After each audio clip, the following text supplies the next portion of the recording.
p.m. Central. Visit tiny.cc/YTAXP and call into the show at 512-991-9242 or connect to the show online at tiny.cc/callaxp. It's time to get sexy on Secular Sexuality.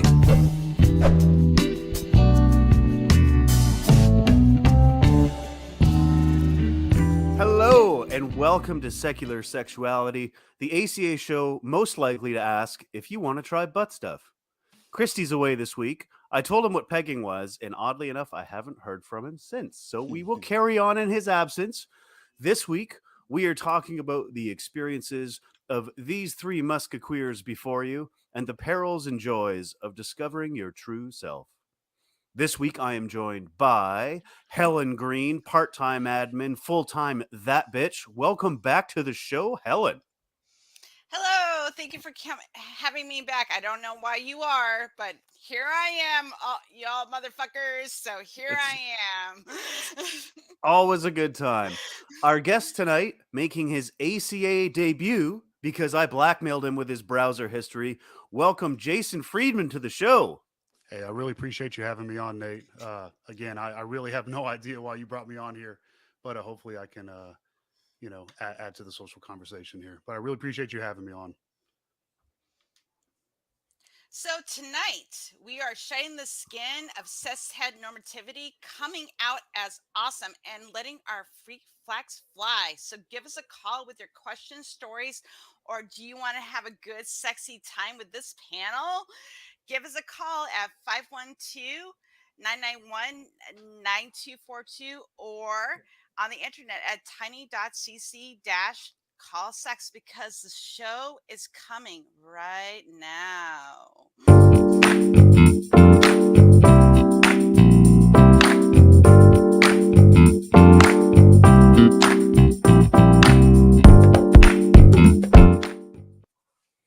All right, and it's time for everybody's favorite segment. Jason, since you're new to the show, I'm going to let you go ahead and go first. What's turning you on this week, my friend?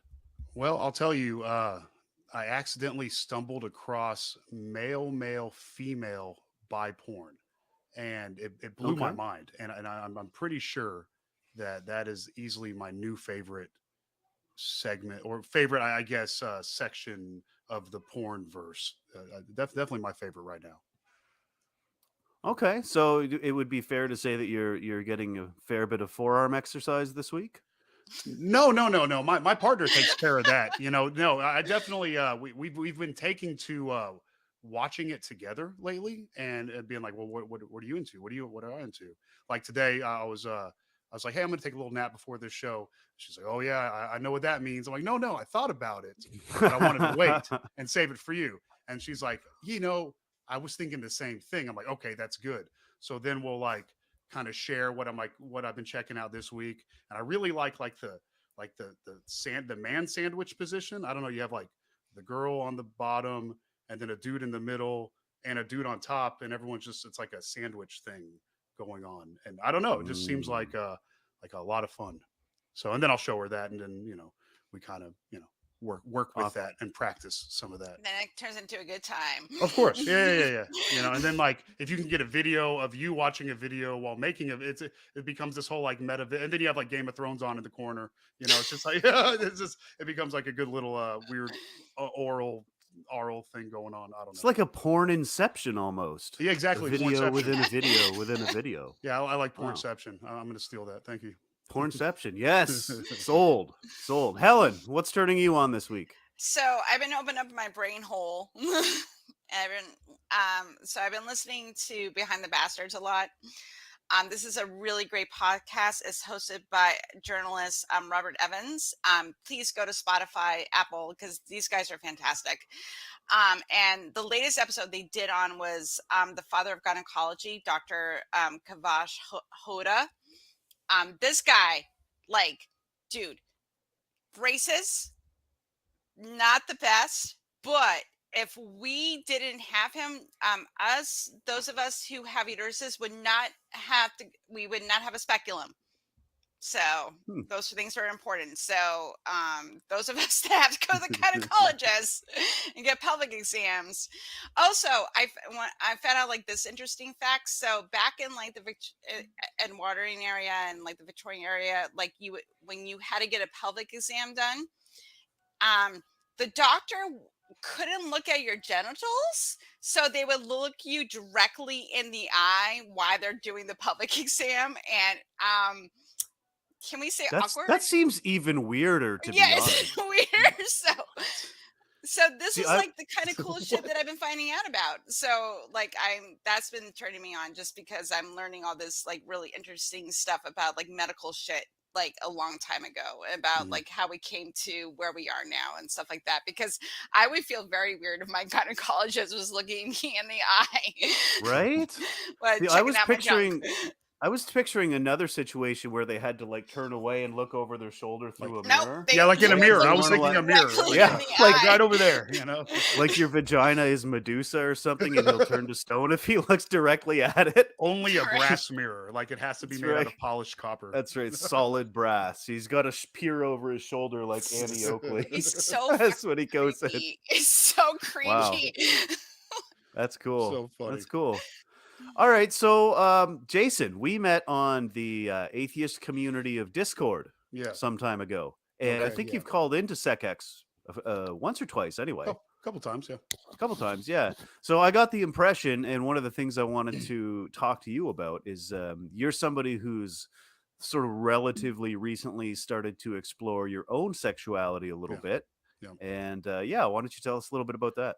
Well, and I say relatively recently, but also kind of forever. It's been one of those things that excuse me, I realized about myself. I say probably right around 6th grade that I wasn't like every other dude, and I kind of like the company of dudes and chicks as much as the same. And I'd always find myself like becoming really close with like a guy friend, but only wanting that guy friend. And I'd be really close to a girl and only wanting like that girlfriend as well. And you start people, hey, bro, you kind of gay, bro. You grow. I'm like, no, of course not. No way. And then growing up in the scene and the scene that I grew up in and here in Texas, and you just kind of learn to suppress those things and push those things down for fear of being ostracized. And I was a sweet kid, but then I ended up kind of building this shell around myself for a long time, and picked up cage fighting and been doing that for the past 15, 16 years. And kind of always had these like weird male relationships. I mean, I've always, loved females too, and everybody, but always had these weird male relationships, like persisting, like as I was an adult, young adult, would become real close with one dude, and then it would just get weird, and then I'd be close to another friend, and it would get weird. And it's like, why is it always got to be so fucking weird like this? And then and then you have those things where it's like, I'm sitting here, I've been drinking with a buddy of mine, and I look over, I'm like, maybe I should kiss this guy. I'm like, no, I'm just fucked up. Whatever. That's crazy. No, what?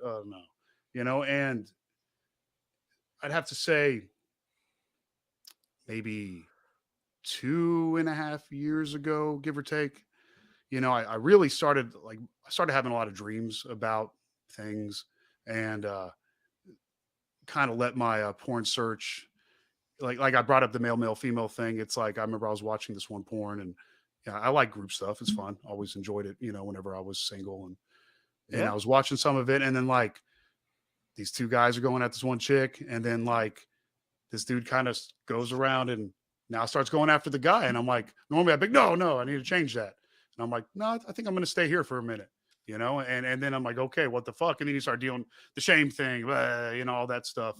But I had to start being real honest with myself that like something, my body responded to that, my mind responded to that, and it kind of always has. So I'd say I really haven't been too open about it. One of my best friends, Natalie, she started visibly transitioning, and she said I could use her name. So visibly transitioning about just under 3 years ago, I think. So I opened up to her about it, and she had lost a lot of friends. Her family had, it was just the whole thing was shitty, and she's one of the bravest people I've ever met. And, I was open to her. It was like the first person I told. I go, hey, I'm really proud of you for doing this. And this is what I'm going through. You shared this with me. I'm going to share this with you. And That's ever good that since, you had somebody to talk to. oh Mhm. my God, this is fucking the best. That's literally like the person I wish I was like, you know? And then I was real open with my now current partner. And that's been interesting. And I just recently told another close friend of mine and have made hints, you know, towards people and things like this. It's just, I don't know. It's been a really interesting ride. And like I'm reading, what's that book, The Velvet Rage? Like I'm not gay, you know, I'm definitely I'm bi, but it's still there's a real shared similar experience because you're not experiencing like a heteronormative experience, you know, especially here in Texas and yada yada.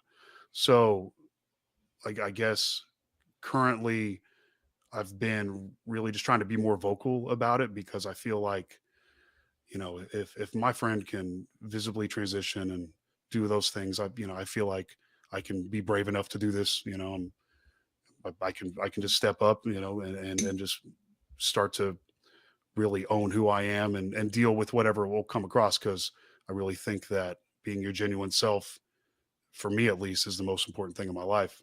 And because how else am I going to Mhm. affect everybody positively without being my genuine self? So, you know, you approached me about coming on here. And well, Kelly Laughlin, and then you fucking planned this shit. And Oh yeah, we snared you you good, buddy. motherfuckers. And it's I love y'all both. And it's and it's good because it's a challenge.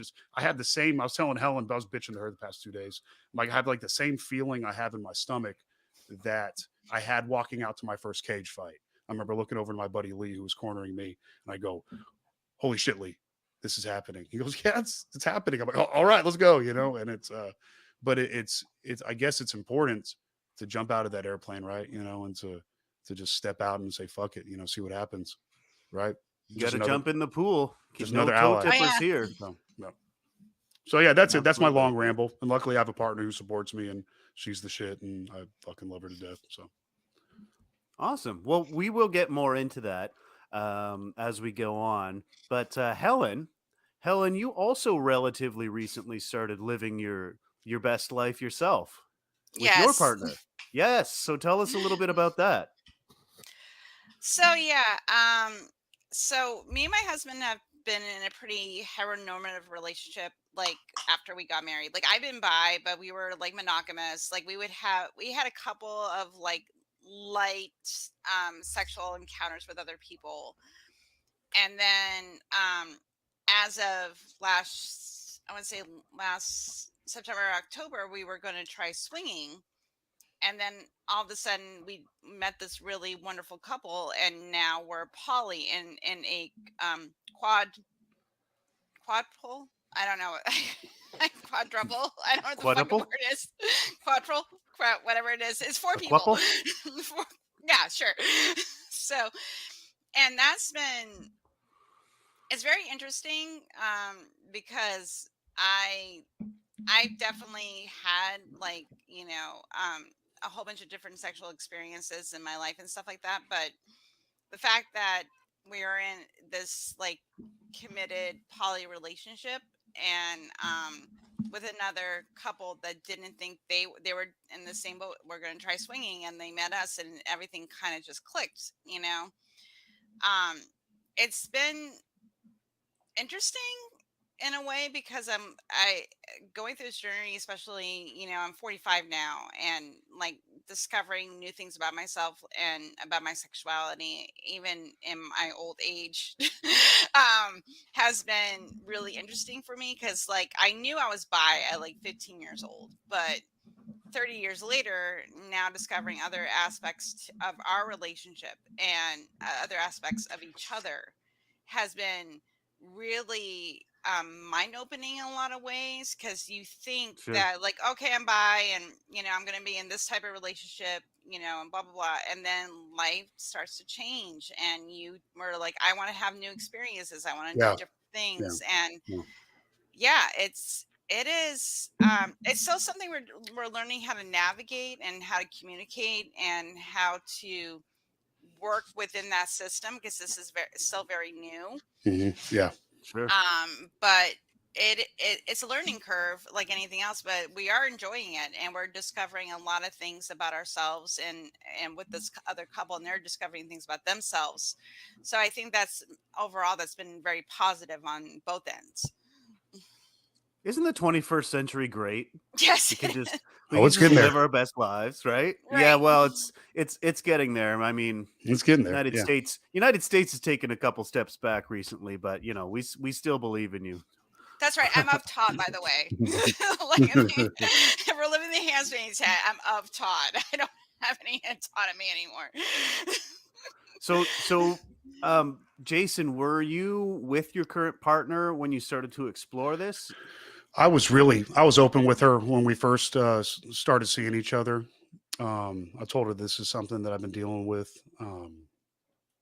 I believe in transparency, and I can't really help but be a word vomit master. I don't know the best way to put it, but it's like, this is me. This is what I'm going through. I'm having a hard time working through some shit. Is this something you're interested in? If not, that's cool. If you're not interested in it, then I can work with that, and we can just be buddies, I guess. And she's amazing, and luckily she's a clinical therapist, and she does DBT and works with gender affirming care, and is just a really good at family therapy. So for her, of course, she had to combat some of her own biases and prejudices and things you don't realize that you have until you start dealing with something. But this is easily the most supportive person I've had in my life, and I'm just so appreciative that we have what we have, and she's willing to work with me through this. So, wow. Yeah. Well, that is awesome. Yeah. And Helen, I don't think I need to ask you, because I know your partner a little bit, and he seems pretty great, but I'm sure y'all are. I married well. I chose one well. Yes, I think you did. But no, your partner's think awesome too. I love Jason. yes, my partner is great. He's also wonderful. So, what? I'm just curious, what are some challenges that y'all have experienced being on the LGBTQ plus spectrum, but not necessarily presenting as such? Like, for example, for me, like back when I was dating, I had a hard time with that sort of like that initial flirt kind of thing. Okay. Because I was like the stealth bomber of gaydar, because nobody ever thought I was gay. Like, on our second date, my partner reminded me of this the other day when I was constructing the show notes. He's like, "Do you remember on our second date?" And I was like, Are you sure you're into guys?" And I'm like, "Yeah, I can prove it to you. I'm just trying to be a gentleman here. Like, Just trying to be cool, bro. I mean, come on. yeah, I'm just trying to take my time, get in there and build, have you guys had any similar experiences? I'm sure, Jason, you can weigh in on that, because I want to hear from Jason first, 'cause I Mr. do Cage have- Fighter here. Dude. So I told a friend about this, and it's really interesting because I was really nervous about it. But this friend had made a couple mentions about things, because I've been leaving out little pieces of bait lately with people. Yeah. And I'm sure you know the deal. And Oh yeah. And I mean, you're just kind of like, and it's funny because I'm like 6 foot, 210 pounds. I've been cage fighting and doing jujitsu like 15. Like, I have nothing really to worry about. I'm a white dude in the state of Texas. I'm cis. I've got all these social things that already work in my favor, and it sucks that it has to be that way. So, but it's still at the same time, like, I don't, like you say, so you introduce us as the Muskequeers, and I'm like, oh, really? I'm queer? Okay. And I'm just like starting to wrap my head around this whole thing, and it's like, but okay, like, all right, okay, and it's weird because like I've been having these dreams about just like, hey, bro, this is what I'm into, and it's funny because like okay, so I'm sorry, I digress. So I was telling one of my buddies these things. I'm sorry. It's just a lot. No, you're good, now. man. You're good. This is what people want to hear. They want to hear your experience. Me Yeah. fucking ramble. And so I tell one of my bros, and he's like, yeah, I kind of, knew. And I said, hey, cause I was like, hey dude, appreciate the comment that you were kind of fucking with me the other day about things. And I appreciate that. And I knew what you were doing. and is like, man, I didn't mean anything bad by it. I was just trying to get you to talk a little bit. I'm like, dude, I totally appreciate it, and it's really interesting because like you get so fucking nervous, but then someone's like, okay, cool. Yeah. Why not? That's good. Good for you.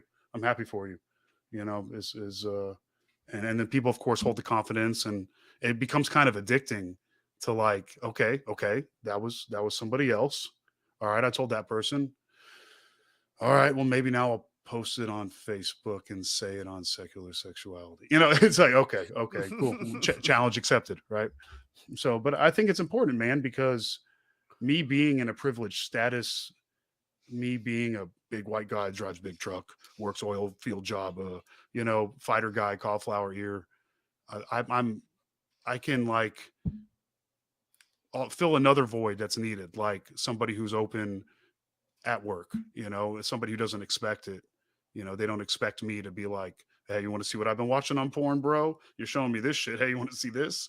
And to start making that a normal thing to do, because I can do that. Right. And it's to me, it's just so brave that somebody who visibly transitions, they're so fucking brave. I mean, what's keeping me back? I mean, no shame for anybody who doesn't. And I know I shouldn't feel any shame for myself, but I've started feeling this like responsibility to, like, I just need to do it, and this is kind of my way of doing it, I guess. I am in the exact same boat as somebody who could easily fly under the radar, and we talked about this. Yeah. I work in construction, and I choose to wear a hot pink hard hat, and I choose to own that, and I choose to be out and open, and whoever doesn't like it, well, you can go pound salt.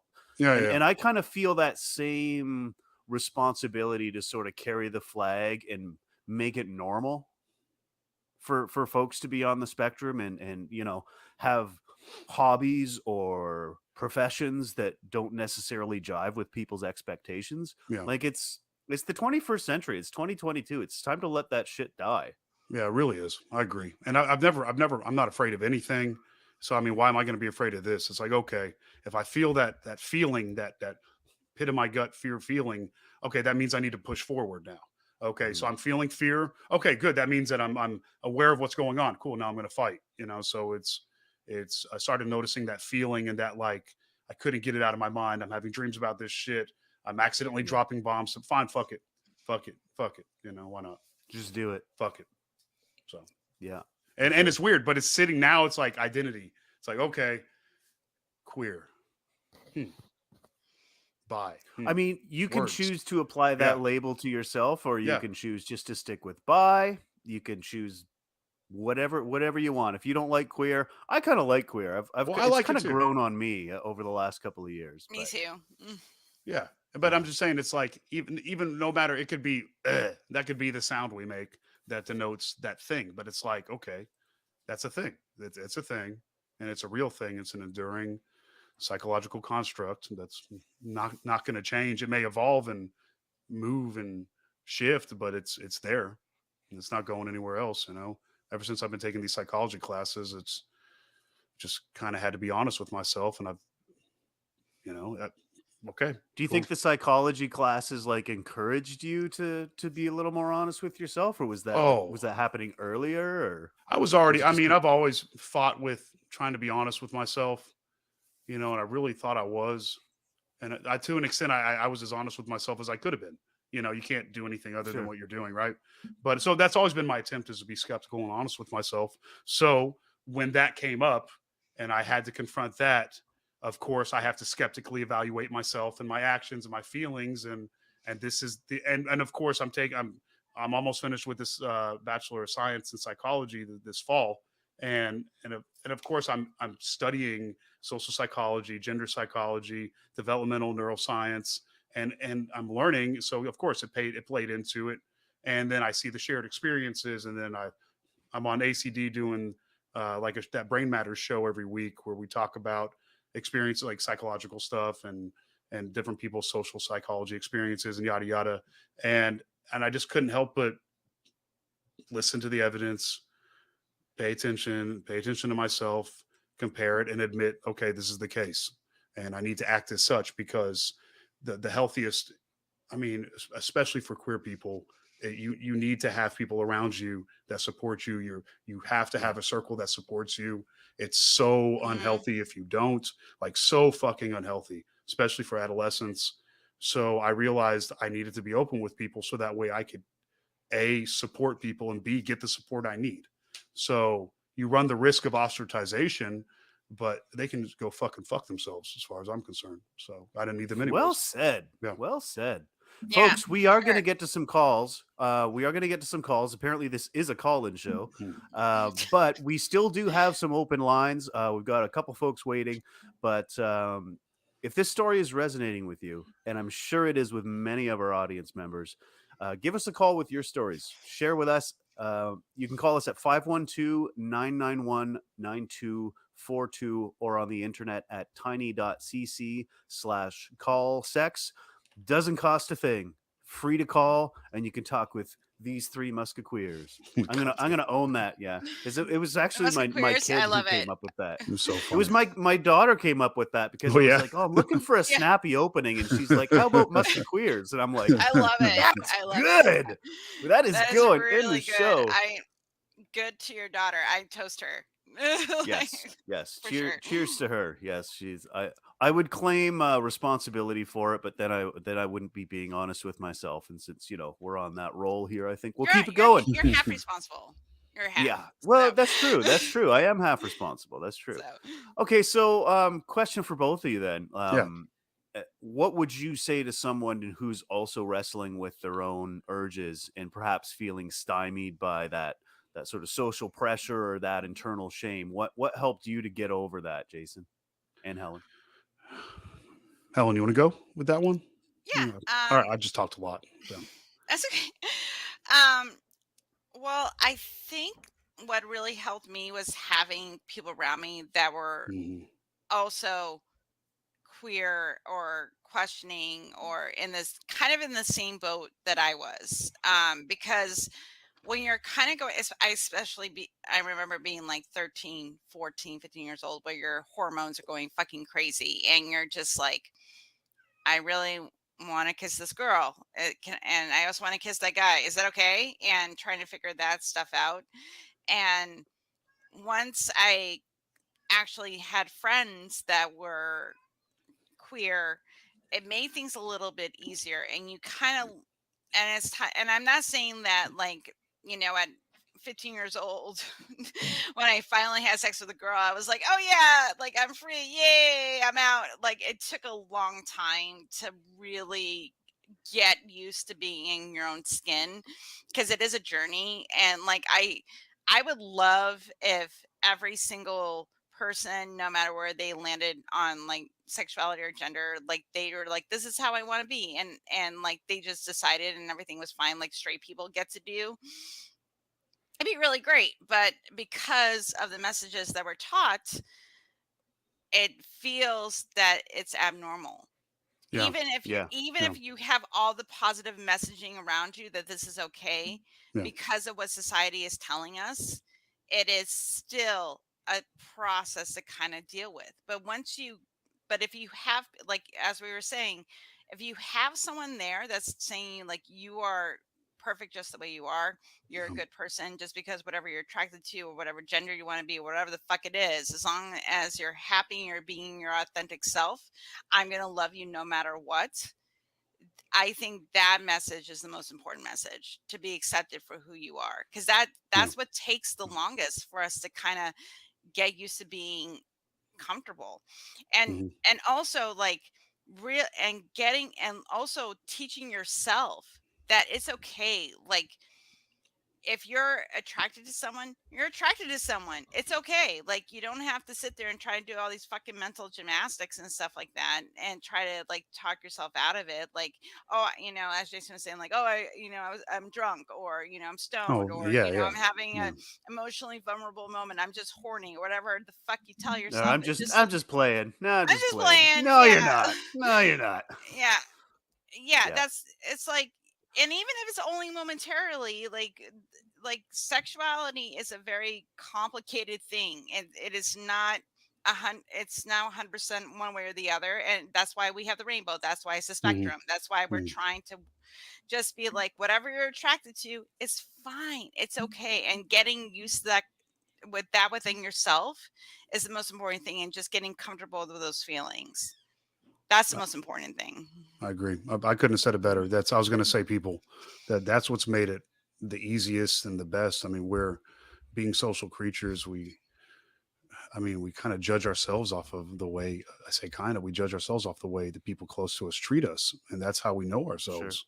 So if I have to be genuine to somebody for me to really know how they respond to me, and then they're genuine. And, we have to go through that dance in order to figure those things out. And if you don't have anybody that's even willingly go through that dance with you, I mean, it's just, you have such a hard time. And I mean, you see so many studies and you hear so many anecdotes about how, I mean, fuck it.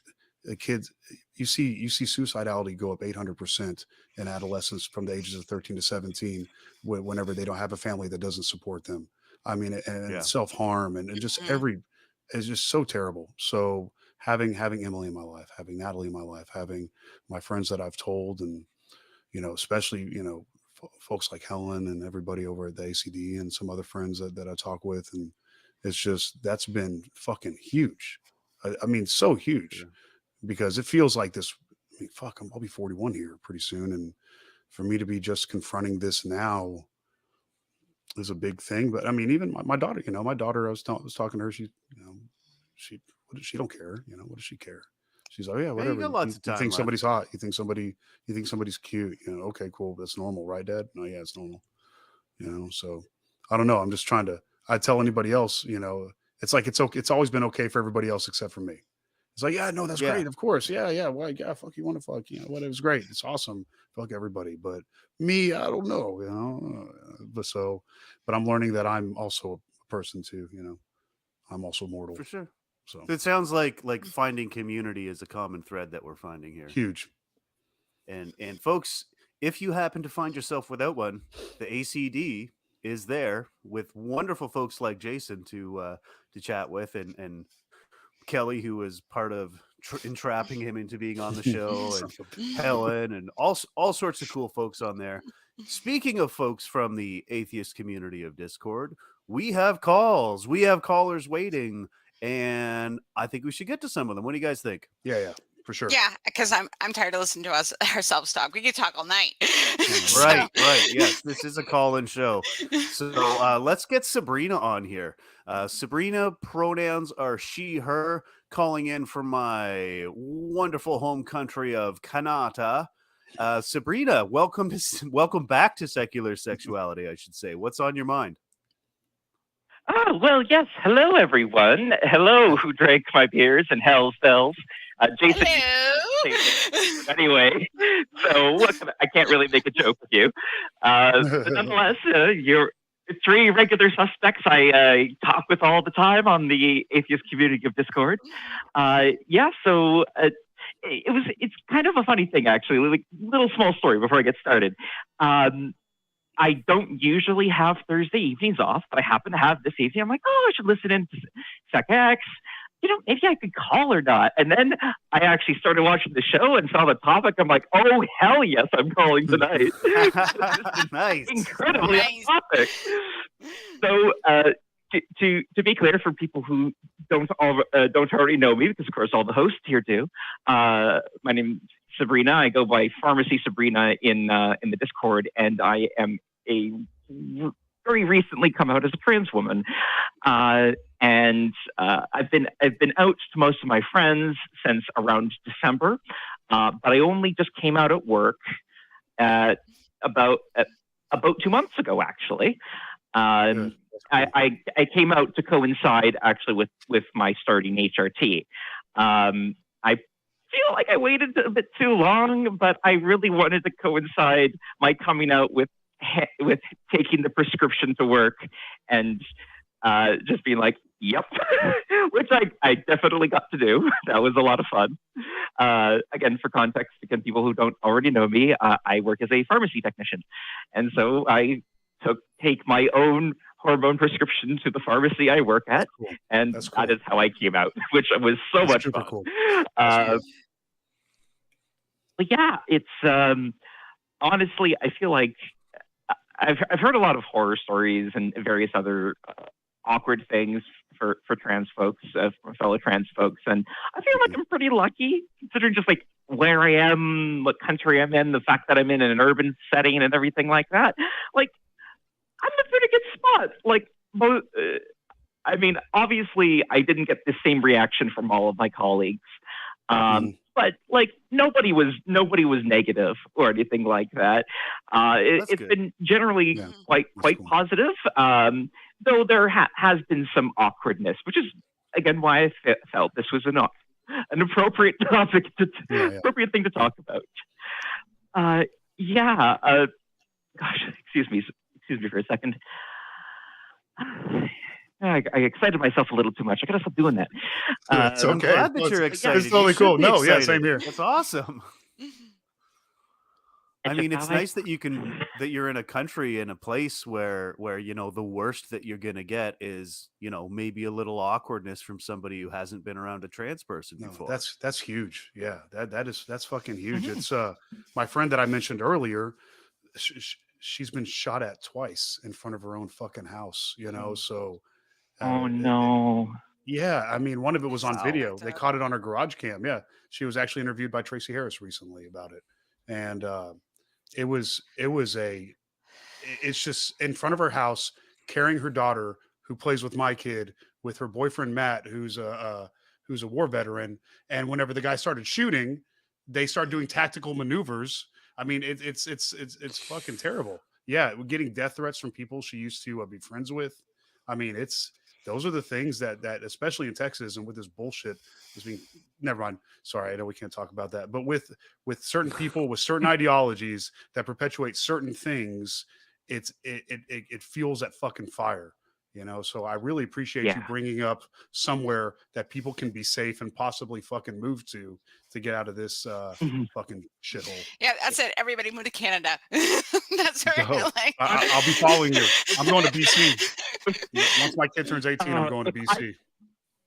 Honestly, if I could get all of my trans friends to just like move in by me and everything, I mean, all my friends, honestly, but like specifically my trans friends, because I know how hard it is for you guys in some places.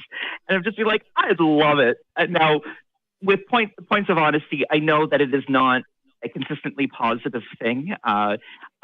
Relevantly for my coming out at work specifically is, of course, I go to my own pharmacy that I work at for my HRT, but so do other trans persons as well. Mm-hmm.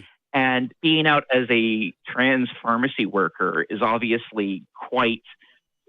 I mean, I don't even fully understand because I'm on the other side, of course. But my understanding is it's quite a nice thing for my trans patients. And oh yeah.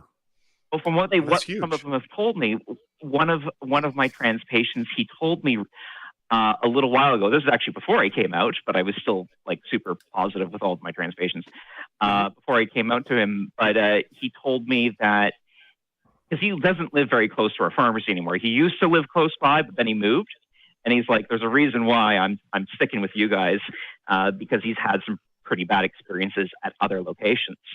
And I'm like, oh, even here, not everyone is respectful. I just so happen to be lucky, and I guess I myself am one of the people making things better for everyone, but which is exactly what I want to do. I honestly just want to make my queer patients like, I just want to make their lives better because I know things kind of suck in a lot of ways. Good. So, but there have been some challenges though. So while I'm not going to say fully out because even though it's an independent pharmacy, it's kind of big, and so I don't talk to a lot of the cashiers at the front very much. So most of them don't know, but everyone in the dispensary knows. A couple of the cashiers that I'm really friendly with know. And I have one story about one of the cashiers I like to talk to because she has had the best reaction whatsoever. But I'll come to that, pinning that for a moment. One of the challenges I've been having is, while I haven't really ever stated that I haven't made it that I require people to call me Sabrina, I still allow them to call me by my other name. By the way, I say other name. It's not dead to me, at least not yet. I still have some connection to my birth name, because I'm kind of like non-binary trans femme. So I'm still okay with it. But regardless, I do definitely prefer Sabrina. And while I didn't require it of them, some of them are a bit more resistant to calling me Sabrina. And initially, it wasn't bothering me. It is starting to get to me a little bit. Though part of the challenge is I also feel very reticent about introducing myself as Sabrina to my patients. So my trans patients know, because of course I can tell them, like, I have no risks there. It's a gimme, it's free. But as far as my other patients are concerned, like, I don't know how they're going to respond. I've come out to a couple of the non-trans queer patients of mine because I feel that's a safer bet. Of course, we're in the same camp. Kind of, we're in the same camp. But it's like, I know we have some fairly conservative persons. I don't want to make things confusing. And because I've been at this pharmacy for a while, most of my patients already know me by birth name. And it's been eating at me to keep picking up the phone and says, "Thank you for calling blank pharmacy. Birth name speaking, how can I help you?" And at first it was fine. When I first came out, I kept doing it. I was like, yeah. And now it's starting to wear me down a bit. And I did not anticipate that.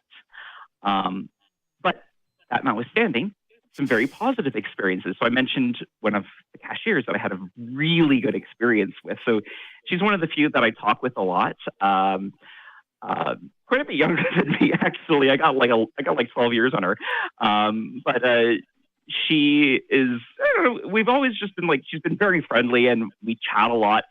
And I remember this was after I came out to everyone in the dispensary. She had come in, and I think somebody had said something which was sort of like a tip off, and it was kind of odd. I'm like, oh, right. I'm not going to use her name here. But just in case it gets connected to people, I'm like, hey, sis, I guess I haven't had a chance to tell you yet, but I'm trans. Actually, my preferred name is Sabrina. And as I say, this was the most positive reaction a non-trans person could possibly have given to me.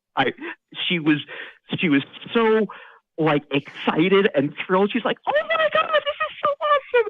Can I give you a hug?" And I'm like, "Yes." And so we just like had a big hug. That's great. That's fucking great. And it was that's wonderful. Yeah.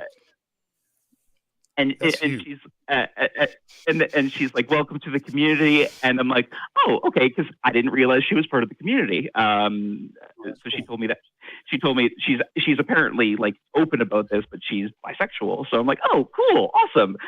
But it was just like, I felt so good after that. Like that just made my day. And I've already been pretty chill with her anyway, even prior to this, but like, I feel like we've gotten closer just because, like, I don't know, it was such a positive experience and made me feel so great and validated. That's fucking beautiful. There's definitely not enough of those for trans coming out stories. So I'm glad that you're calling to share yours. Yeah. And honestly, from what I've noticed, it seems like it's in general, and this is experiences I've heard from other persons too. It's younger persons who seem to be much, much more easy to react like this. One of the techs I work with, to my knowledge, she's not herself queer, but while she still uses my old name, it's more for convenience purposes because, again, it's the name I'm using around our patients. But she's like made comments at one point. She's like, "Oh, if you want to start like doing your nails, I can show you how to do that." And I'm like, "Oh, thank you." Like just like being positive and being chill about it and everything like that. And other colleagues, even the ones who are a bit more reticent, they're like, I know it's going to be hard. I'm going to try. And I'm like, yeah, I mean, if you're trying, I'm not going to be bothered if you call me my other name here and there. Like that doesn't matter to me. It's when the trying stops. I didn't say this to them, but to me, it's when the trying stops that it will start to get to me a little bit. But regardless, I've been taking up so much time. I'm so sorry. No, it's totally cool. No, it's fine. Yeah, it's totally okay. This is what we do need. have We some need other this show. callers on the line, which we will get to. But I just wanted to ask you what you thought. Since you're talking to three cis people, what do you think that is the most important thing? I think you all kind of already said it is just trying. But if you had one piece of advice to give to a cis person, what would it be for helping make that experience easier for trans folks?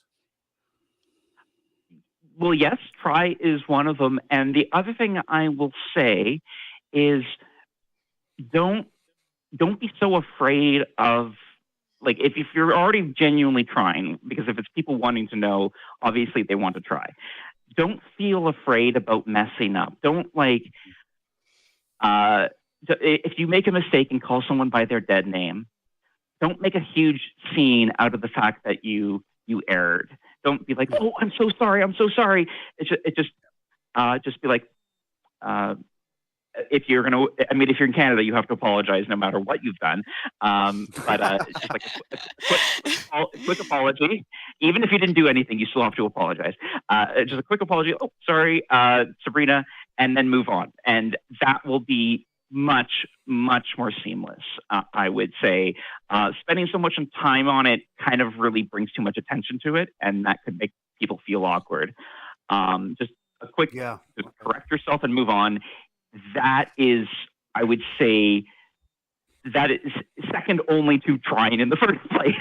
Is don't worry so bad. Don't beat yourself up so much over making a mistake. Just when you notice it, correct, move on, and that's it. Okay. I would say that's my advice in this situation. Thank you. Oh, well, thank you for that. That was I love it when you call in, and I love that you're sharing the story with us tonight. And hopefully we'll see you around the ACD a little bit more. Oh, for sure. I'm sorry I've been absent so much lately. This work has been crazy. I'm finally getting some more free time to myself, which is why I was able to call today. I hear you, girl. I'm in the same boat. So I totally hear you on the work thing and life being busy. So I hear you. So I feel you. I feel you, girl. I know. You've still been making time to hang out in the ACD, and I have not. So I can't. Right. Regardless, what was I saying about not apologizing so much? Yeah, no, huh? It's all right. It's a Canadian thing. We're it really is. Sorry about it. You're sorry. Okay. I forgive you. It's okay. We're sorry. We're sorry about it. The right way too. Great. Right. Sorry about it. All right, Sabrina, thank you very much for calling and sharing that with us, and we will see you around. Later, sweetie. Catch you later. Talk to y'all later. Bye. Bye. Sabrina's a sweetie. You can meet more folks just like that. She always gives me warm, cozy feelings in my soul. Yeah, she's always so gregarious and excited too. It's very infectious. It is. It is. I feel infected already. All right. You're infected. I've been infected. So we do have a couple of calls on the line, and we are going to get to all of them, but one of them is calling in off a landline. So on the off chance that they're paying long distance to wait to talk to us, we're going to talk to Reverend Bart first. Reverend Bart's calling in from Texas. Pronouns are he, him. And I think maybe Jason, is this somebody that you know? Yeah, this is somebody I know. Oh, yeah. For sure. Oh, this son of a bitch right here. What's up, buddy? Is the sound level okay? Can everybody hear everybody? You sound as terrible as you always sound, Tom. Man. It's all right. Oh, yeah. Well, yeah, I figured as much. You know. You see me turning red right now. You see this shit right here? Yeah, she's talking about the warm, fuzzy feeling down in her soul from like, yeah, that's going to go away. That's going to go away. Okay, I'll go take a shower soon. Then. No, man, I just wanted to. I mean, look, I felt compelled to call in. Jason, the Hebrew Hammer, the Lion of Zion. He is the single greatest training partner and friend that one could ask for. But this level of honesty, this level of just in your face, ice pick through the forehead kind of honesty in a subject, on a subject so controversial, particularly in the circles that Jason and I both run in, where that that textbook, salivating, knuckle dragging, testosterone driven behavior is the norm, and this sort of thing generally wouldn't be discussed. This sort of honesty coming from Jason is exactly what I would expect from the man, and nothing less. Because he, again, man, he's like I am. We bond over the fact that we both got all the subtlety of a James Cameron film, and we've always managed to bond over that. This level of brutality, specifically with regard to the trans thing. And this is something I wanted to bring up, to Jason, because, he had expressed earlier that, him being bold enough to come out and say some of the things about, the thoughts that he's having and the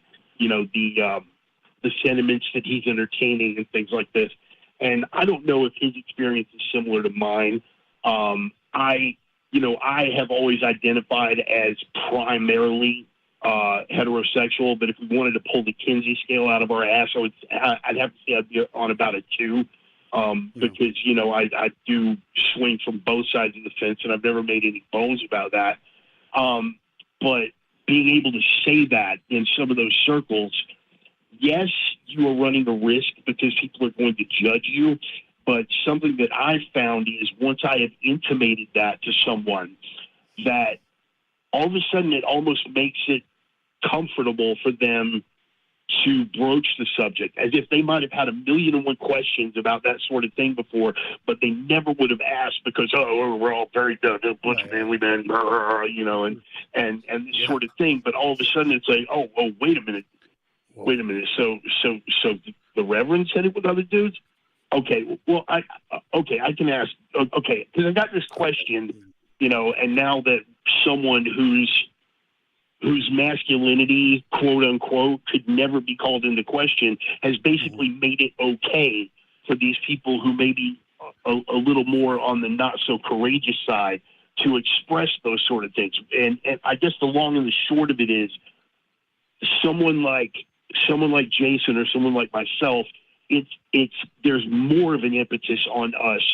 It is more of an imperative for us to say and express all those things that are on our minds, and make it okay for some of these people who might not otherwise broach the subject, if that makes any sense. Yeah, it does. It really does, man. Absolutely. Visibility is super important. We kind of touched on that a little bit earlier, but yeah, being able, if you're able, and if you're comfortable, and if you're safe, absolutely. Being visible for the sake of others who can't be is so important. Right. Well, it became more of an impetus. It became more of an impetus on me. The last time I was down in Houston, Jason got to meet my wife, Miss Charlie. Yeah. Part of the package deal in signing up with Miss Charlie is that her son is, and again, I want to make sure I get it right, so I'm going to be like overly descriptive here. Her son is a trans man, born biologically female, making the transition to male. In early adulthood, I should also point that out very specifically. It didn't start like early on. It was like, it was into past adolescence and into early adulthood.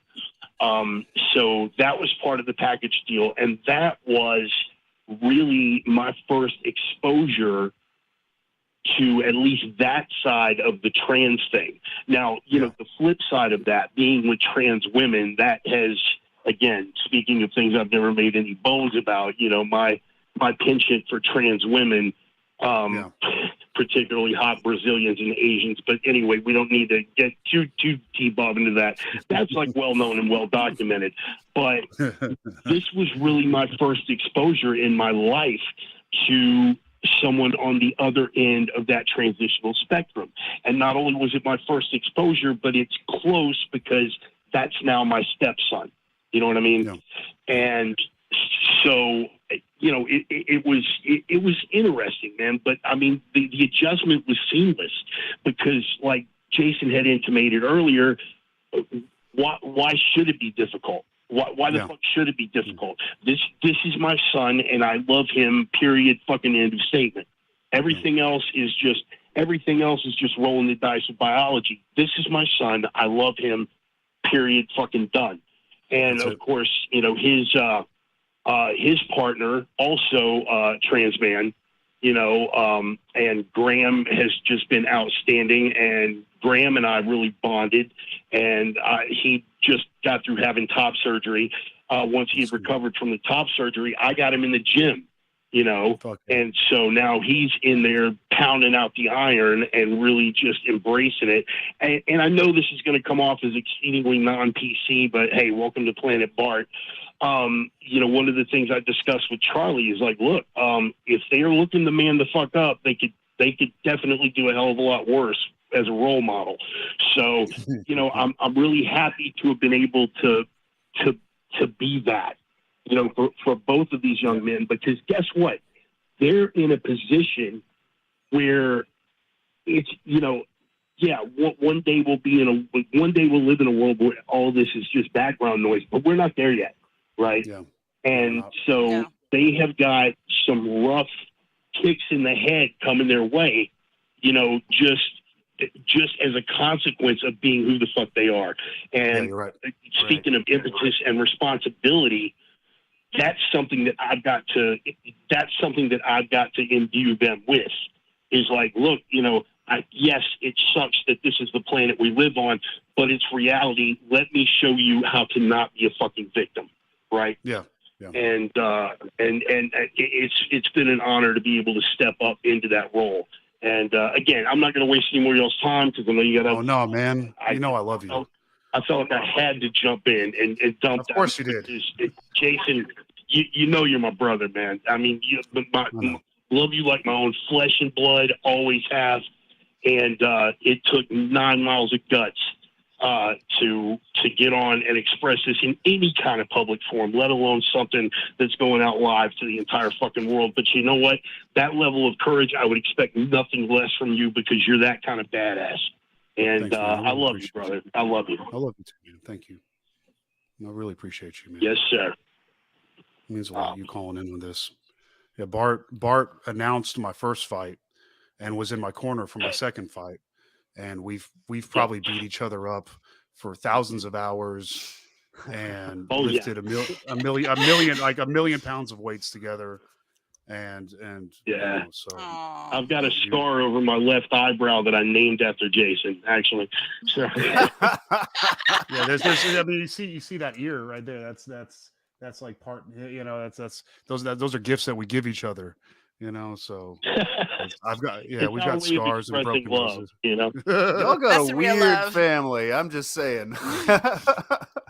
I really That's appreciate awesome, you though. calling That's in, man. awesome. I was super nervous about doing this, but brother, you know, but that's again getting back to exactly what I'd expect. Just like you were intimating earlier, you feel that fear, and you know, some people focus, some people fold. You don't focus or fold. You fucking move forward. You know, it's like into the fray. You get that knot in your guts, and it's like, okay, that knot in my guts is telling me that I'm on the right track, and I need to, you know, knuckle up and just, you know, head down and just keep moving forward. So again, I would expect nothing less. I appreciate you, man. I really love you a lot, you know. So I know, love you right back, brother. Know that in your heart, son. I do. Awesome. Well, thank you very much for that, Reverend Bart. That was amazing, and I'm glad that Jason has people like you in his life, and that your stepson and his partner have people like you in his life. That's awesome, man. You sound like a good ally. Keep it up. Yeah, keep it up. We need more people like you in the world. I Oh, do what yeah, I we can, do. folks. I do what I can. Much love, much respect. I love you, man. I'll see you All right. soon. We'll catch you later. See you soon. Bye, buddy. All right, bye, Bart. Thank you for calling in. Jason's got some cool friends I do, man. Right?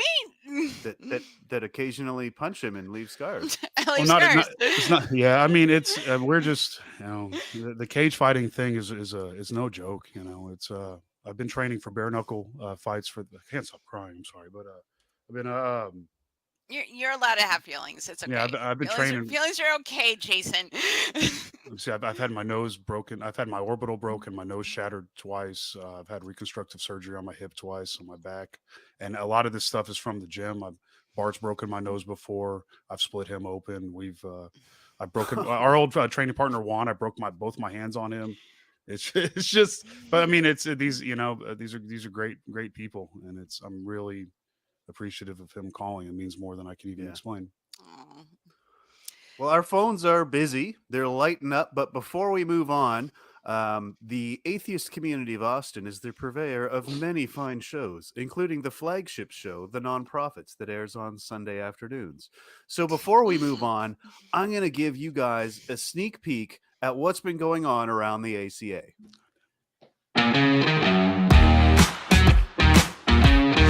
Yeah, but the solution, so to speak, that I'm hearing you say is talk about it. Whoa, what? Talk about it. No, we can't talk about sex. No. Yeah, Jesus. Embarrassing. Yeah. It's so scary to talk about sex. You say you want to promote skepticism, but you make a living creating ghost hunting apps? Do you mean your primary source of income, is from this app? My primary source of income is from ghost hunting apps. Yes. No That's incredible.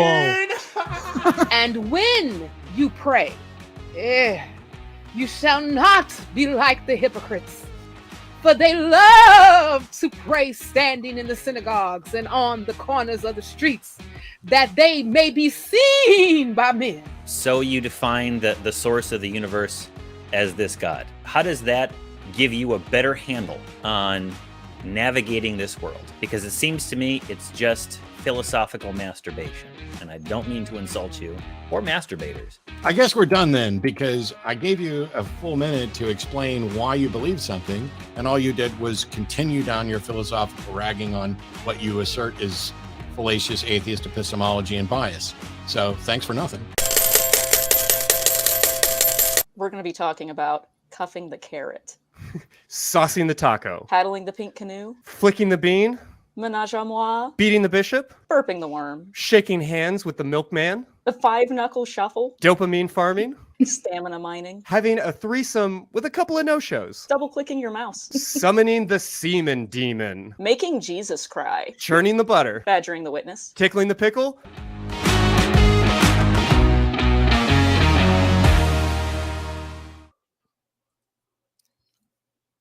All right, and we are back.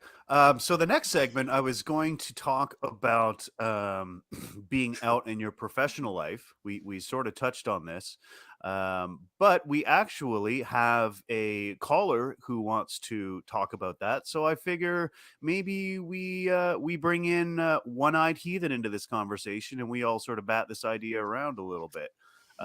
Calling in from Georgia, pronouns are he, they, and wants to talk about, is it not important to be out at work or in your public life? We've been sort of touching on this, but One-Eyed Heathen, what is your hot take? Welcome to the show. Hi, thanks for taking my call. My hot take is that in general, by and large, I don't think it is important to be out at work, not because I'm down on my own community, but because I've grown very cynical of late with regard to the political situation. Many states are at-will work states. Yeah. So even if it's technically written into law that you cannot discriminate against somebody for being LGBTQ, that doesn't mean that somebody else's mistakes won't get overlooked while your mistakes won't get overlooked, and you'll get written up for like minor things and maybe not even told. And oops, Oh, you lost absolutely, your yeah. job because, yeah. So, and the political climate being what it is, I would say not only consider your safety, but consider the safety of your family members, because it's kind of like, if you're in a small town, or at least in an environment where maybe you don't have a lot of job prospects, but you do have a job now, sure, you can still look for another job. However, you need to make sure that if you have children, you need to make sure they know it's okay to be LGBTQ. They can come to you. Or if you have nephews and nieces, especially if they're like living in very conservative households, they need to know that they are okay as they are. And if people start coming out at work, which, I think there are people who are in positions where they can do that, and that is excellent when they can. Yeah. However, I do think it's more important to think about your own safety. And if you're, say, in a small town or whatever, and you're out, and then, oh, I'm sorry, are you talking? My bad. We're just agreeing with you. No, Yeah. Everybody's agreeing with you Yeah, we're right just now. Safety first. Safety is the most important thing. Keep going, please. Oh, okay, good, because I'm not here to interrupt. Yeah, I just basically I'm arguing from a place of cynicism, and I don't know if like I'm being like over emotional and saying no, they want to kill us, or if I'm actually being prudent and saying I am. Hopefully, if all goes well, I am orchestrating to escape an abusive environment before the next presidential election. That's how serious this is. Yeah. And this is the sort of thing where, like, if I was like, okay, I was out at my last job because I present as masculine, and that's kind of how I've decided to present. And so for me, I've kind of made my decision anyway, but I think in the past, if I would have started transitioning later, I probably wouldn't be out. And I'm laughing at it, but it's actually really, really tragic, because you want to consider, like, when you're coming out, who you're coming out to, and what may happen to other people. Because I've heard stories about, say, somebody coming out as an atheist in a small town, and their kids get harangued because the parents come out as atheists or something like that. Yeah. It is one of those things that we're dealing with in this culture that, and I'm not going to get into politics or anything, because, like, politics aside, coming out is a very big decision, and you have to decide, not only in your professional life, but in your personal life, who is safe to come out to, and if you're going to be accepted or not, and if it's okay for you to come out. Those of us that present cis, het, we kind of have a little bit of an advantage, because we can choose to come out or not. But people that are transitioning to feel completely healthy and to be psychologically okay, and like to live my authentic self, are going to have to deal with a lot more backlash. Those are people that are open and in a same-sex relationship, are going to, and want to be out about it, are going to be honest about it, are going to receive some kind of backlash. And dealing with those things is really hard to navigate. And I, as someone that can choose kind of how I want to present myself, and who I choose to reveal to and who I don't, I feel there's a part of me that I cannot understand these issues that people have to navigate, that will affect their livelihood, affects their relationships, if they're rejected by family or friends, are ostracized, maybe have violence perpetrated upon them. I cannot understand what that is. And for anyone to say that, like, oh, you should just be out because you should be an ally and you should be like a face for somebody. It's like, dude, it's like, I understand that in an ideal world, nobody should give a shit how other people live their lives as long as they're not hurting anyone. but we're not there yet. And people sure. have to feel safe. They have to feel safe, and it is okay to come out. Because there's a chance that Absolutely. people are It's going to reject you. And that's why that's the shitty thing about what the discourse we're living in, is because people are just like, well, if you Mhm. don't fall into the cis het normative, there's something wrong with your deviant or whatever, which is a bunch of fucking Yeah. bullshit anyway. It means But you're a okay. groomer. I hate bullshit. Sorry, bullshit makes me mad. So, because Oh it's yeah, all fucking yeah. bullshit. We're all allergic to bullshit here. But that's why it's so important for people like Jason or I who can do to do. Like, if you can be out and you can be visible, then that's why it's so important for people like us to do it, so that one day it won't be a big thing. It'll be like, telling someone you have green eyes. Like, like, oh, okay, get Absolutely. weird that you mentioned And that, I but okay. appreciate that you're out. Thank I you. appreciate but that you're out. I agree that it's good to be out. And I agree that if somebody is in a position where they can be out, I think it's really great when they do come out. That said, this is the kind of thing where, it's how to put this. If somebody wants to say, well, we should be out, cool. So let's work on making the spaces where we can be out. Otherwise, it's a little bit like you should just go over to, some random bar you've never entered, and then just suddenly spout all your political opinions up, down, and sideways, regardless of the possible consequences. That would be a dumb idea. Yeah. Maybe Jason, not a did you good want to weigh in example, on I this don't know. before we? Yeah, I've been taking this in. It's the situation, like the guys I work with and the work that I do. Living in Texas and working oil and gas.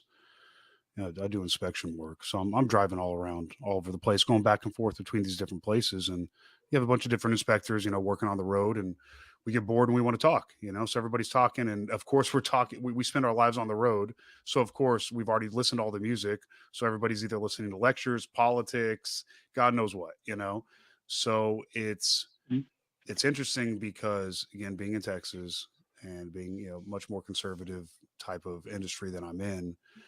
A lot of times, like, there'll be like 10 things that these guys say. I'm like, oh my God, oh my fucking God, oh my God. And so like the other day, I remember there was like 10 things. I'm like, I picked one: corporal punishment. I'm like, okay, I can go with that today. I can deal with that today. Okay. The other day it was abortion. Okay. I can deal with that today. And the other day it was the fact that atheists have no moral foundation. I'm like, okay, I can do. And these are like in person with like people that, this is daily. This is, hey, Jason, I know you know about this stuff. Okay. What's this stuff, bro? Well, my daughter's dating this one dude. I go, yeah. So what's the problem? Well, he's 16. Oh yeah, your daughter's 15. How do you feel about that? Well, he used to be a girl. I'm like, so your daughter's dating somebody who just okay. I go, well, why? What's the problem? Well, I don't know how to deal with it. I go, well, how do you feel about some 16-year-old boy dating your 15-year-old daughter? What do you mean? I go, do you want some older boy driving your younger daughter around? No. I go, well, then fucking get on that boy's ass and tell him to fuck off. Oh, it's just like, it's just we're just people doing people things. Like, what else is there to deal with? I don't know. It's interesting. So I have to see these dudes all the time. I feel you.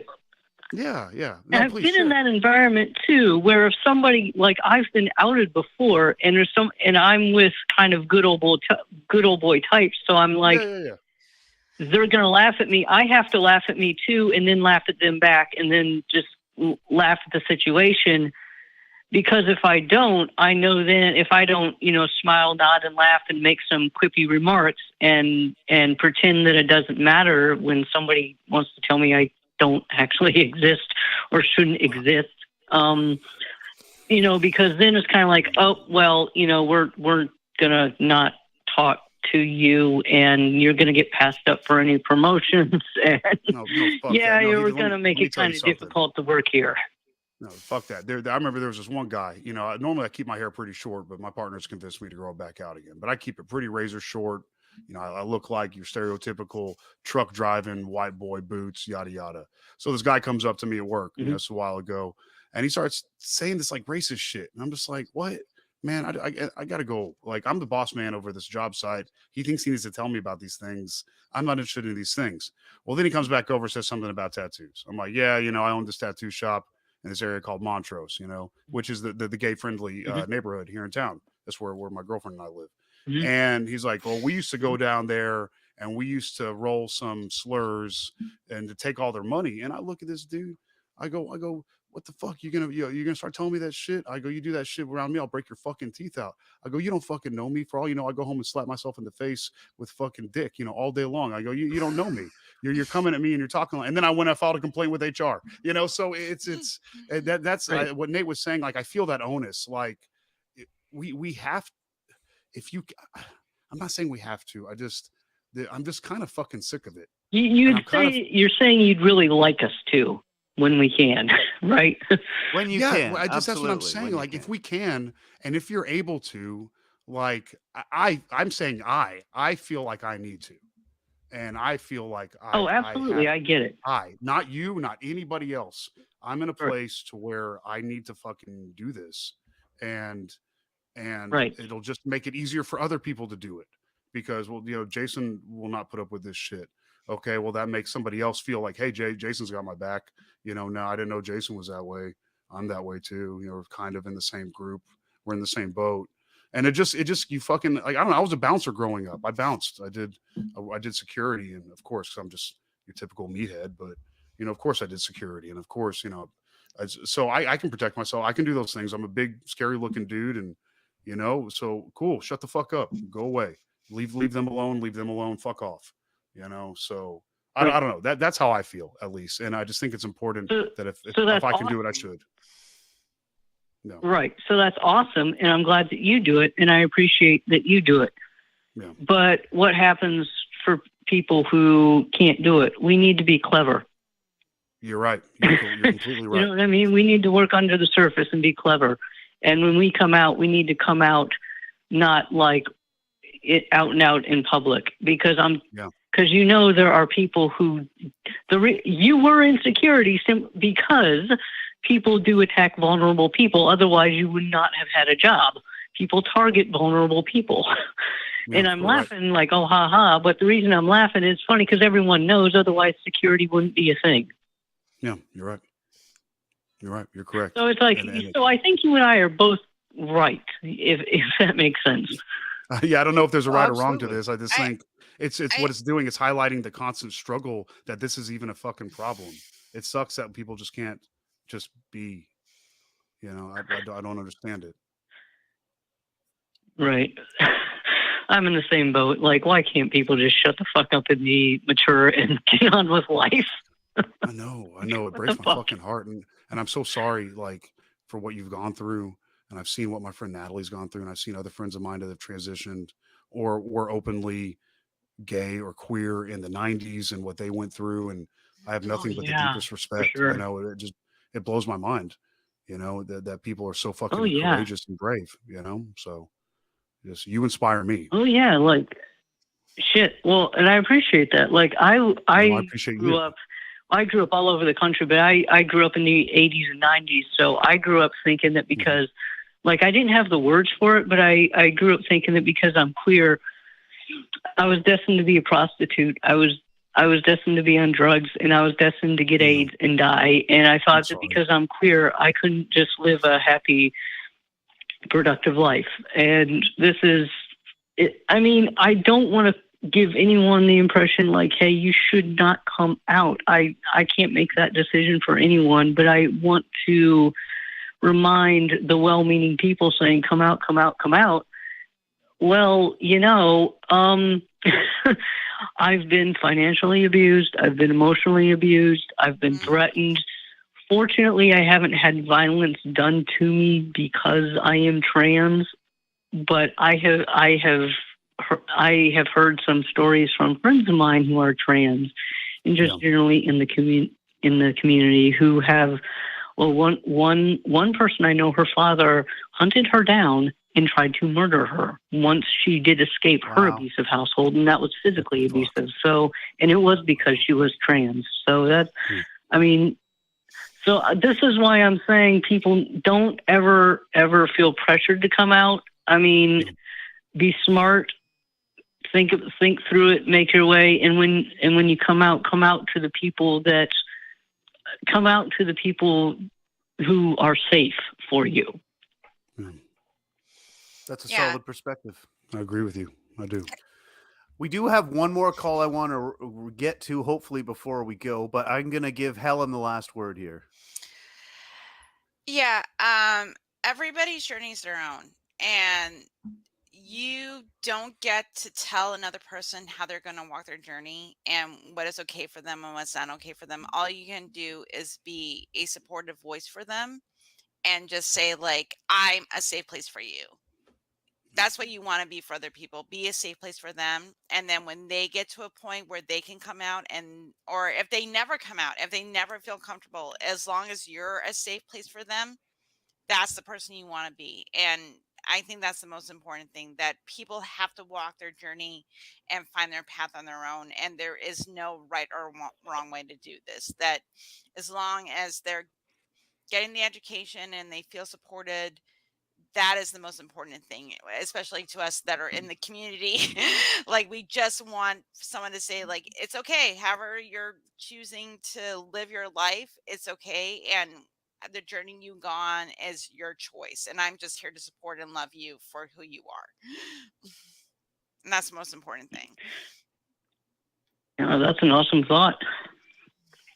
Absolutely. Well, One-Eyed Heathen, I want to thank you for adding to the conversation tonight. And I completely thanks for taking my call. Yeah, thank you for calling in, man. You take care. Yeah, like I said, thank you. Thank you. Thank you. All right, cheers. Well, we did have a whole other interview segment for Jason, but we do. I mean, we'll just have to have you back another time, and we can. Oh man, thanks. He's Get you being back so on again. open and wonderful, though, to everybody, that it's okay. It's awesome, and apparently everybody loves Jason because Everybody our loves phones have Jason. been lighting up here. We love Jason. The community thanks, loves guys. Jason. I love you Everybody guys. loves Jason.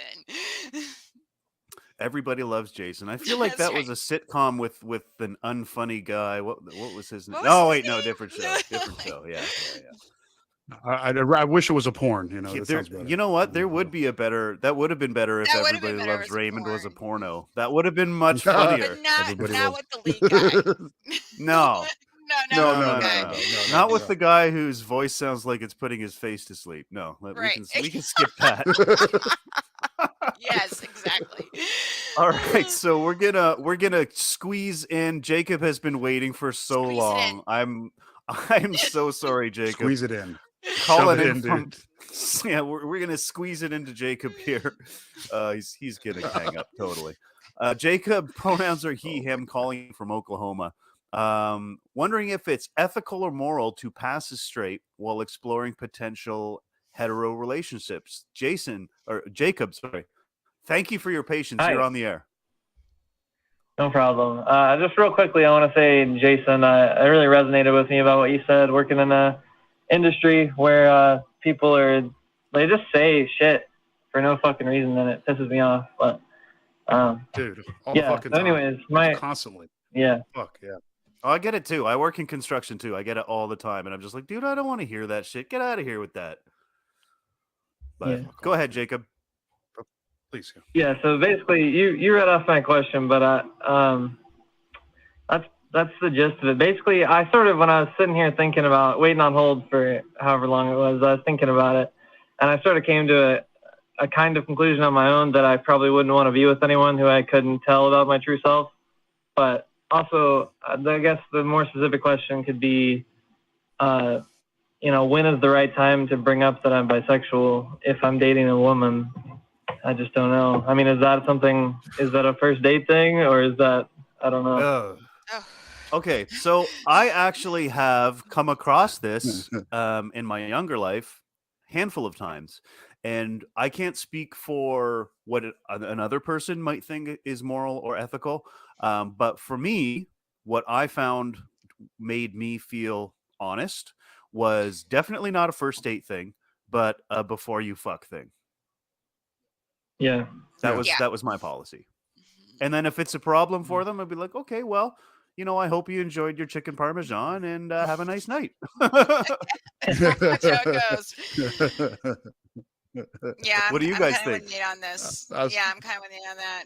I'm kind of first dating.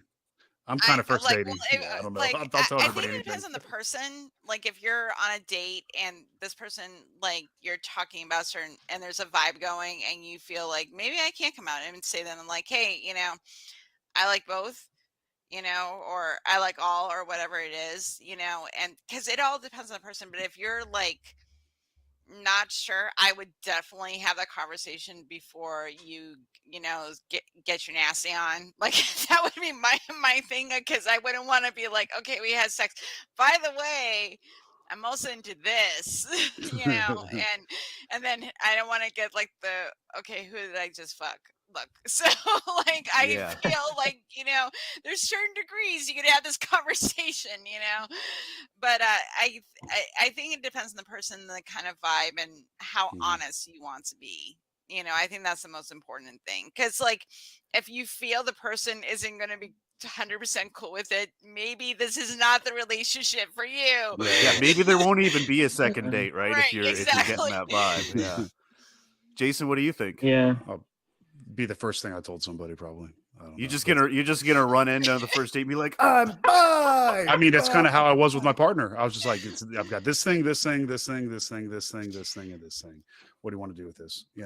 I was married for a long time, and I made a lot of mistakes in that marriage, and I'm just trying to rectify those things. A lot of them were just boundary issues and letting people know what I needed and how I needed to be treated and things along those lines. So whenever I first started hanging with my partner, I was just like, bleh, there it is, and how do you feel about that? And then like giving them some time to like work with some shit. And it's like, okay, this is new, we're new, blah, blah, blah. But even still, this is me. So there you go. Right. Just Jason coming out with a big that's just cloth me, though. sack full of kinks, and he dumps them all over the kitchen table. It's like whips and gags. It's a green box. It's a green box. Okay. It's a green box. I was telling you all about the box yesterday and today. You were telling me about the box. Yes. We all know I was about telling the you about the box. box. We It's a all box. know about It's the got dirty stuff. box, Jason. The dirty box. But Jacob, how is that? Sorry, how is that Jacob, resonating please. with you? Jacob, yes. Yeah, that seems to help. That's an interesting take by Jason. I don't know how realistic that is for me, but I don't know. Yeah, I'm still new to telling anyone, so Dude, same here. I just wanted some advice.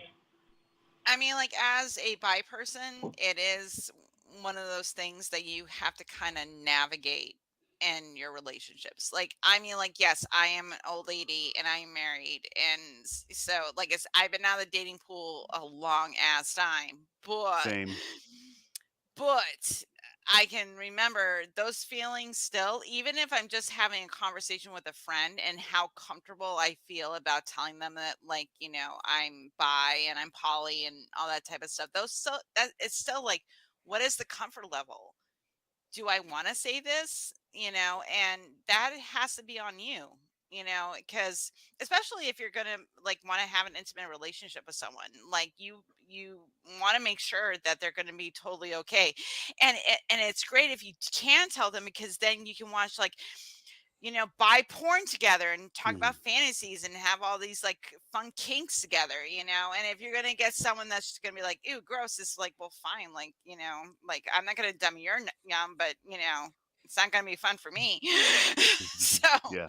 You don't want to live life in the shade. That's for sure. Yeah, exactly. You got to figure out how you're going to engage it and stuff. And especially if you're still on this like journey of discovering who you are and your sexuality and what you want and stuff, it's going to be one of those things you're going to have to learn to balance. And I can tell you, like, we can all tell you as cis representing people that are queer, that we're, even in our old age, we're still trying to figure this stuff out, and what's okay and not okay, and how we navigate relationships and stuff. There is no right answer. You're just gonna have to kind of feel it. when things are okay, and trust your gut. Sometimes there's no guidebook for this, unfortunately. Yeah, and I've been and to add on to that, I've been noticing that there's strangely, I'm looking for like bi spaces, especially male bi spaces, and there's strangely not many. Yeah. And there's also a lot of stigma that follows being bi, like you're just transitioning to gay, or you're just a pervert, or you're just this, or you're just it's like, no, like You can't somebody make up was your joking with me the mind. other day. Yeah. Someone said That's something what to I me heard the a other lot. day. It's like, oh yeah, so you're gonna do some like, so if you do like some gay stuff with a dude, I'm like, when would I be doing gay stuff with a dude? Well, like dude with dude stuff is gay. I'm like, how can it be gay if I'm bi? Well, then how do I say it? It's like, I don't know, dude on dude or something. I mean, so and people, and they're not trying to be dicks and they're not trying to be shitty or whatever. And I'm not trying to be picky, but at the same time, like, it's hard. And especially with Nate and myself and you and the stuff that we do, there's really no room for that. And I pride myself on being genuine 24 hours a day, maybe because it's a luxury for me. I can do it because of the way I present and the way I carry. And I'm sure that's a privilege, but at the same time, like, I like being as genuine as I can be in all situations. So I understand that dissonance or difficulty of like, fuck, okay, this is just like, what if the guys from work, watch this, right? What if my job checks this out? I don't know. I would like to think they're forward thinking enough, but I would hope so. I like the people I work with. They're cool fucking people, but you just never know. Mostly. All right, we are officially over time. So, Jacob, I'm going to have to let you go. But I hope that was helpful, and feel free to call back and let us know how things are working out.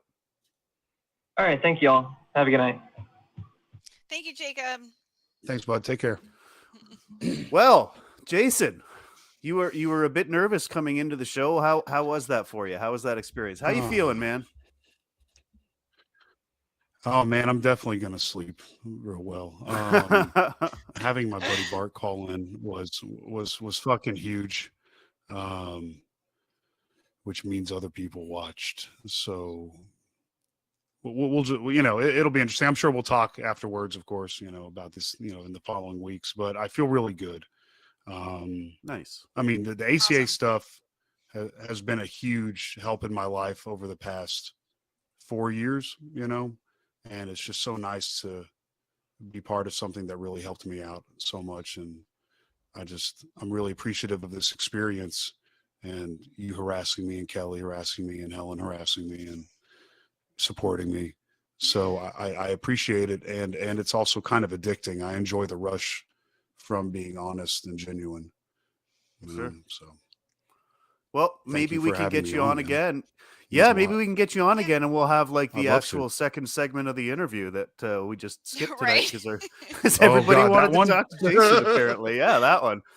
But Helen, oh man, we can talk about kinky shit. yes, we didn't get to the kinky shit, but you know what? It's secular sexuality. We'll always get to the kinky shit. Helen, did you want to take us out? Absolutely. Okay, so all you wonderful people, I'm going to talk to you. See, like, you need to keep up what's going on with the ACA and go to our website at the atheist-community.org, or you can email the show if you have questions, comments, hate mail, or you want to tell us how wonderful people we are. Please email the show at sex@atheistcommunity.org, or you can email the ACA at tv@atheistcommunity.org. Also, follow us on tiny.cc-AEM podcast, so you can go to see all these wonderful atheist community shows of Austin. Please do. There's a lot of really good content on there on a bunch of different subjects, not just on secular sexuality, but on skepticism and atheist debates and all that wonderful stuff. So please check us out. Also, you've heard us mention our Discord, so please go there also as well. You want to go to the Facebook group, y'all. If you cannot get enough of secular sexuality because you want more, I know you do, please go to our fan group, and you can have wonderful, titillating conversations there. So please go there. So also, if you want some swag, like I need swag, definitely. So please go ahead and check out our merch store at tiny.cc-merch ACA also as well. Can we say thank you to our wonderful crew that put all this shit together? I need a crew cam, y'all. Crew cam. Cam. Okay. Yes, Crew cam. and that's all of our wonderful people that put this Hey, shit together guys. for us, and all the wonderful work that they do, putting all the production together. A big thank you to our mods in the chat, and to both Jason and Nate. I want to hear your final thoughts about, any positive comments, criticisms, anything else you want to say about tonight and going forward into this next week. Well, I think that the ACA has become necessary at this point, especially here in Texas, and I'm just so thankful for just the fact that it exists and that I'm able to work through these things and have a platform to do it and to feel safe and to know that there's people who have your back whenever you do it. And it's nice that it's only about 150. Hey, look at that. That's me. It's about 150 miles. Oh yeah, I play in a band called Piss Test in Houston. We fucking shred, and we just recorded our full length. Seriously, we fucking rule. But I'm getting some very just, Lars I don't know, Fredrickson I really vibes from appreciate that picture. the ACA. Yeah. Very, I very Lars really Fredrickson. appreciate that. That's great. Yes. Thank you. Well, But hey, yeah, Jason. I don't know. I'm just happy and thankful for this. I could ramble all day. Sorry about that. Jason, thank you for coming on. Helen, thank you for coming on. And I want to Absolutely. remind y'all to go out and give yourself a big ol' orgasm. Or better yet, give someone else Someone one. else won.